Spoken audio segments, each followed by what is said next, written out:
Hi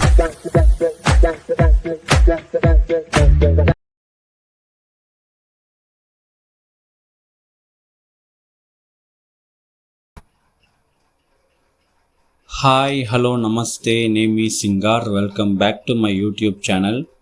so మనం ఈరోజు ఈ వీడియోలో ఏం చూడబోతున్నామంటే నెట్ఫ్లిక్స్లో రిలీజ్ అయిన ప్రదీప్ రంగనాథన్ యొక్క డ్రాగన్ తెలుగు మూవీ ఎలా ఉందని ఇప్పుడు మనం ఈ వీడియోలో చూద్దాం.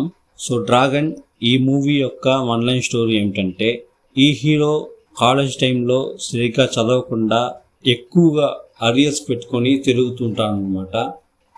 సో కాలేజీలో ఒక చిన్న గొడవ అవుతుంది. ఆ గొడవలో కాలేజ్ నుంచి పూర్తిగా బయటకు వచ్చేస్తాడు విత్ 48 అరియర్స్. సో అలా అయినా కొన్ని రోజులకే కాలేజ్ కూడా అయిపోతుంది. కానీ మన హీరో డిగ్రీ లేనందువల్ల కాలేజీకి ఏ జాబ్కి పోకుండా ఇంట్లోనే ఖాళీగా ఉంటాడనమాట వాళ్ళ ఫ్రెండ్స్తో పాటు. సో అలా ఒకరోజు తను లవ్ చేసిన అమ్మాయి వాడిని వదిలేసి వెళ్ళిపోతుంది. ఎందుకంటే వాడు లైఫ్లో సక్సెస్ కాలేదు, నువ్వు ఇంకా నీ కాళ్ళపై నువ్వు నిలబడలేదు, నీకు జాబ్ లేదు, అది అని చెప్పేసి వెళ్ళిపోతున్నాను అనమాట. సో అందువల్ల మూడో రోజున హీరో వచ్చి ఎలాగైనా లైఫ్లో సక్సెస్ అవ్వాలి, ఎలాగైనా ఎదగాలనేసి రైట్ అయినా దారి ఎంచుకోకుండా తప్పైన దారిలో వెళ్తాడు. డబ్బులు కట్టి ఫేక్ సర్టిఫికేట్లు కొట్టిపిచ్చి ఒక కంపెనీలో జాయిన్ అవుతాడు.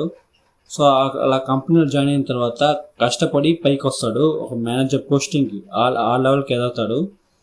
సో అలా అయినా కొన్ని రోజుల తర్వాత వాళ్ళ కాలేజ్ ప్రిన్సిపల్కి ఈ విషయం తెలుస్తుందన్నమాట.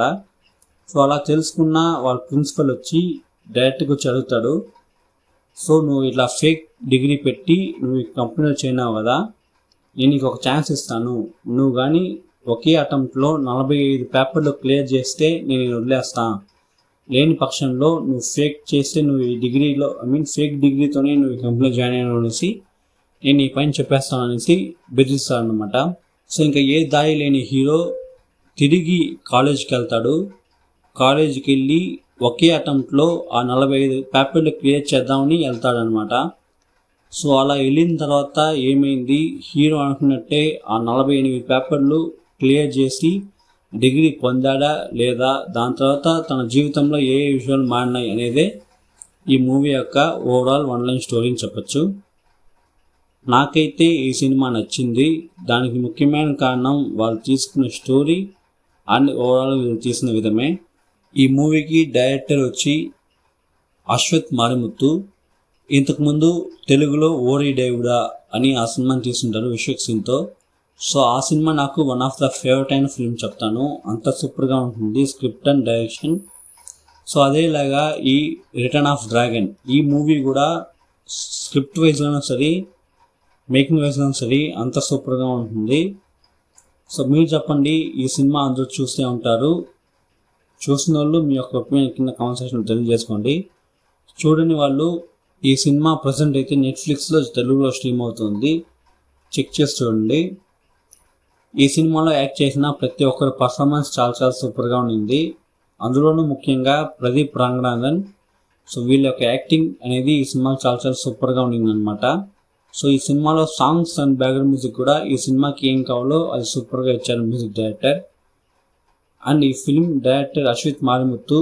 సో వాళ్ళ ముందు ఫిలిం అయిన ఓరి దేవుడా ఆ సినిమా బాగుంటుంది. అండ్ అదేలాగా ఈ సినిమా కూడా చాలా చాలా సూపర్గా తీశారనమాట. అండ్ ఈ సినిమా హీరో ప్రదీప్ రంగనాథన్. వాళ్ళ ఫస్ట్ ఫిలిం లవ్ టుడే, అది నాకు ఆల్ టైమ్ ఫేవరెట్ అయిన ఫిలిము. అండ్ ఆ సినిమా పెద్ద హిట్ అయింది, బాక్స్ ఆఫీస్లో 100 కోట్ల పైన కలెక్ట్ చేసి ఒక పెద్ద బ్లాక్ బస్టర్ అయిందనమాట. అండ్ అదేలాగా ఈ రిటర్న్ ఆఫ్ డ్రాగన్ ఇది కూడా overall box office worldwide పైనగా 100 crores పైన కలెక్ట్ చేసి ఒక పెద్ద బ్లాక్ బస్టర్ అయింది. సో తను హీరోగా చేసిన 2 ఫిలిమ్స్ కూడా బ్యాక్ టు బ్యాక్ వచ్చి 100 crores కొట్టింది. సో అది చిన్న విషయం కాదు. ఒకటి మంచి స్క్రిప్ట్ ఎంచుకోవాలి, లేకపోతే ఆ మంచి స్క్రిప్ట్లో మనం మన యొక్క 100% తీయాలి. సో అలాంటప్పుడే ఆడియన్స్ దాన్ని ఎంకరేజ్ చేస్తారు, ఎక్కువగా చూస్తారన్నమాట. సో అది Pradeep Ranganathan back to back సూపర్గా చేస్తున్నారు ఫిలిమ్స్. సో నెక్స్ట్ ఆయన తీయబోయే ఫిలిం హీరోగా తీయబోయే ఫిలిం వచ్చి LIK లవ్ ఇన్సూరెన్స్ కంపెనీ అనేసి. సో నేనైతే ఆ సినిమా కోసం వెయిట్ చేస్తున్నాను, చూద్దాం అది ప్రదీప్ రంగనాథన్కి ఒక హిట్ ఫిల్మ్గా మళ్ళీ మారుతుంది అనేసి. సో మీరు చెప్పండి, మీరు ఈ రిటర్న్ ఆఫ్ డ్రాగన్ సినిమా చూసారా లేదా అనేసి. చూసుంటే మీ యొక్క ఒపీనియన్ కింద కామెంట్ సెక్షన్లో తెలియజేసుకోండి, నేను చెక్ చేస్తాను. చూడని వాళ్ళు ఈ సినిమా ప్రజెంట్ అయితే నెట్ఫ్లిక్స్లో స్ట్రీమ్ అవుతుంది. సో చెక్ చేస్తుండి, ఖచ్చితంగా మీకు అయితే ఈ సినిమా వచ్చేదానికి ఛాన్సెస్ ఎక్కువ. ఈ సినిమా ఫ్యామిలీతో చూడొచ్చు. ఈ సినిమా ఎలాంటి బ్యాడ్ లాంగ్వేజ్, బ్యాడ్ సీన్స్ అలాంటివి అయితే ఏం లేదు. సో అంతే ఈరోజు ఈ వీడియో. మీకు నచ్చినట్టయితే లైక్ చేసుకోండి, వీడియోని నా ఛానల్ సబ్స్క్రైబ్ చేసుకోండి, పక్కనే ఉన్న బెల్ ఐకాన్ క్లిక్ చేసుకోండి. అప్పుడే నెక్స్ట్ వీడియోస్ మీకు నోటిఫికేషన్ వచ్చి చేరుతాయి. సబ్స్క్రైబ్ చేసుకున్న తర్వాత నా ఛానల్ యొక్క హోమ్ పేజ్ క్లిక్ చేస్తే మీకు ప్లేలిస్ట్ అనే ఆప్షన్ చూపిస్తుంది. దాన్ని క్లిక్ చేసి మీకు చాలా సెగ్మెంట్స్ అండ్ చాలా వీడియోస్ ఉంటాయి. సో వాటిని చూసి ఎంజాయ్ చేయండి. ఇంకొక వీడియోతో నేను మీ ముందు. అంతవరకు నేను మీ సింగార్. Thank you, bye.